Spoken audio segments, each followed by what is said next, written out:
좋아요, 구독! 네, 안녕하세요. 캐스터 이은주입니다. 지난 주말에 있었던 암호화폐 시장 상황 함께 살펴보도록 하겠습니다. 네, 지난 주말 동안 결국 매도세를 다 받아내지 못하고 큰 폭의 하락을 보여주는 시장 상황이 연출이 됐습니다.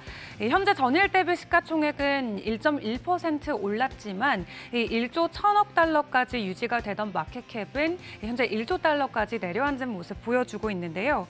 이렇게 미국 연준의 긴축 의지에 흔들리고 있는 비트코인의 전망이 이번 주도 좀 지속적으로 불안한 장세가 이어질 것 같다라는 의견이 현재 업계에서는 지배적입니다. 결국 23,000달러를 내주면서 미끄러진 비트코인, 지난 주말에는 25,000달러까지 올라갔다가 현재 코인 마켓캡을 기준으로 다시 21,000달러 아래까지 내려왔는데요. 전일 대비는 2.19% 소폭으로 회복을 해줬지만 지난주 같은 기간 대비는 무려 11% 큰 폭으로 하락을 이어가고 있습니다.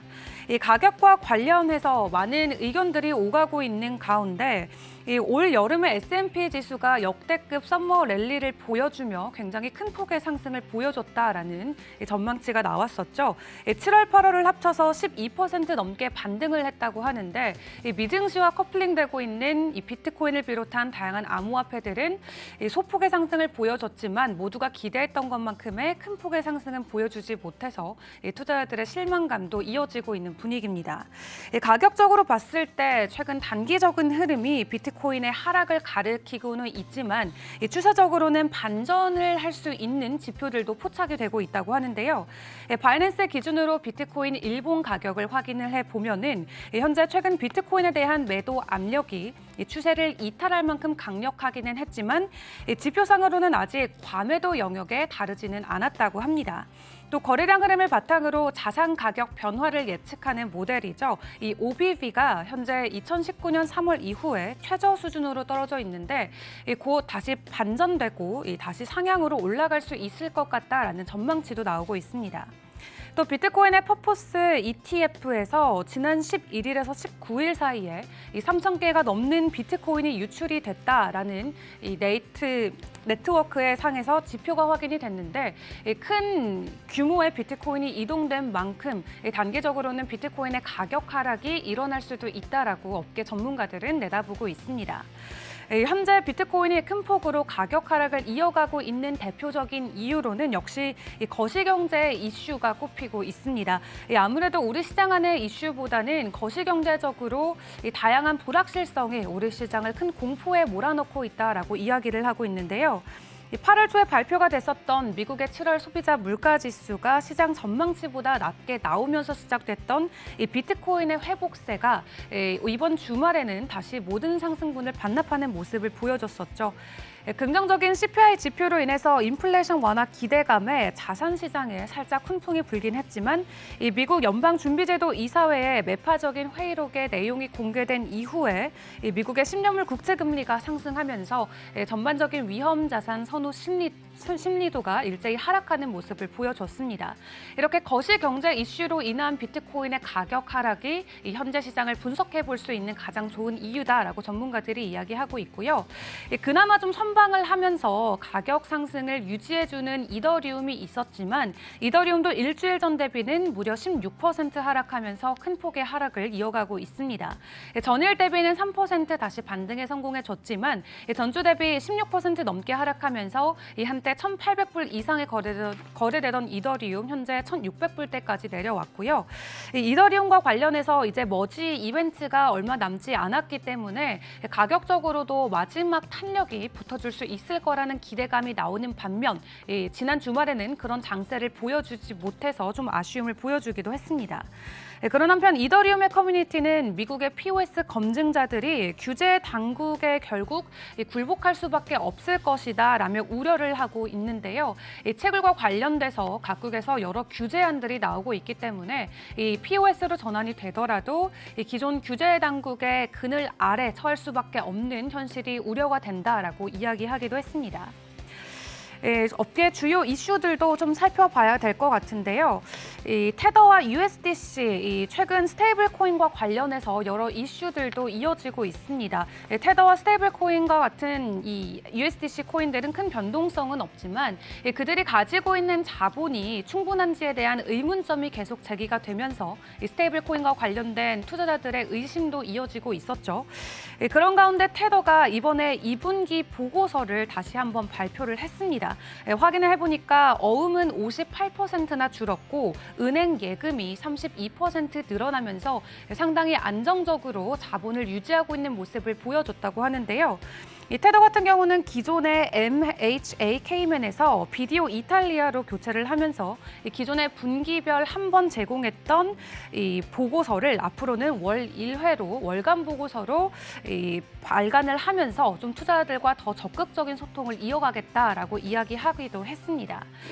5위의 BNB 보도록 하겠습니다. BNB 홀로 전일 대비 7% 가까운 상승대 보여주고 있습니다. 현재 가격은 300불 이상에 거래되고 있고요.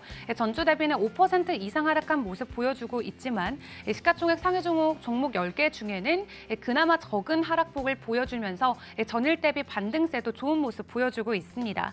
6위의 바이낸스 USD 큰 변동성 없는 가격 일불이고요. 7위의 리플이 전일 대비 2.47% 상승을 했습니다. 전주 대비 는 8.33% 하락한 모습으로 현재 가격 0.34달러고요. 8위의 에이다 전일 대비 3% 올라줬지만 전주 대비는 18% 넘는 큰 폭의 하락세 보여주고 있습니다.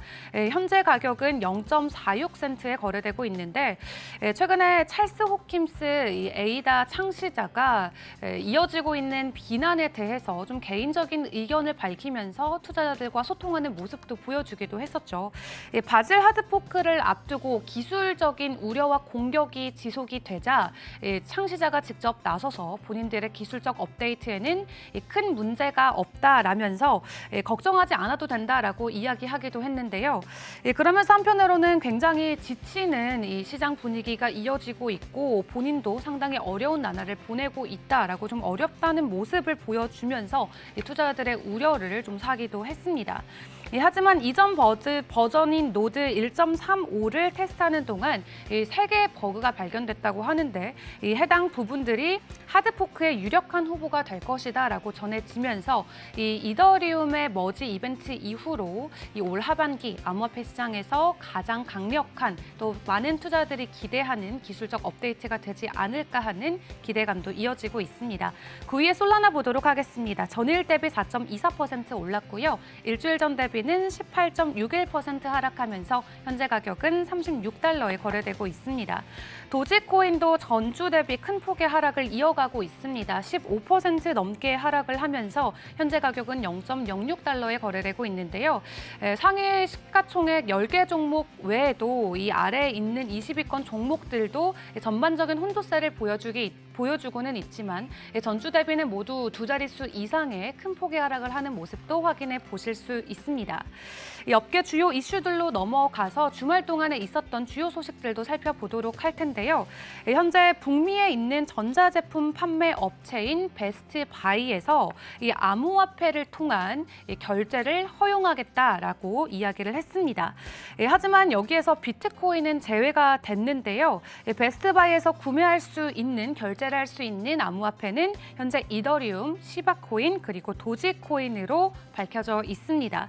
비트코인을 비롯한 라이트코인, 이 비트코인 계열에 있는 코인들을 추가하지 않은 데에 대해서는 다른 의견이 없었지만 우선 이더리움 기반과 이 밈코인을 대표하는 시바와 도지코인을 통한 결제를 허용하겠다라고 밝히면서 어느 정도 기대감도 높아지는 모습도 확인해 볼 수 있었고요. 그런 한편 여전히 규제와 관련된 목소리는 지속적으로 나오고 있습니다. 미국의 이 선물 상품 거래소 같은 경우도 이 암호화폐 투자자와 관련된 교육을 지속적으로 이어가야 된다라고 강력하게 이야기를 하고 있는 이 대표적인 규제 기관 중 하나죠. 미국의 선물상품거래위원회 위원인 크리스틴 존슨 같은 경우도 이 원탁회 토론 자리에서 암호화폐 투자자의 교육 그리고 지원의 중요성에 대해서 다시 한번 강조를 했는데요. 어떻게 보면 소비자들에게 권한을 부여하고 또 동시에 불법 행위를 근절할 수 있도록 이 금융시장의 무결성과 안정성을 지속적으로 보호해 나아가야 된다라고 이야기를 했습니다. 또 암호화폐 시장은 워낙 젊은 투자자들이 많이 모이고 다양한 투자자들이 모이는 시장이기 때문에 개인 투자자를 보호하기 위해서 높은 수준의 교육을 제공해야 된다라고 이야기했는데요.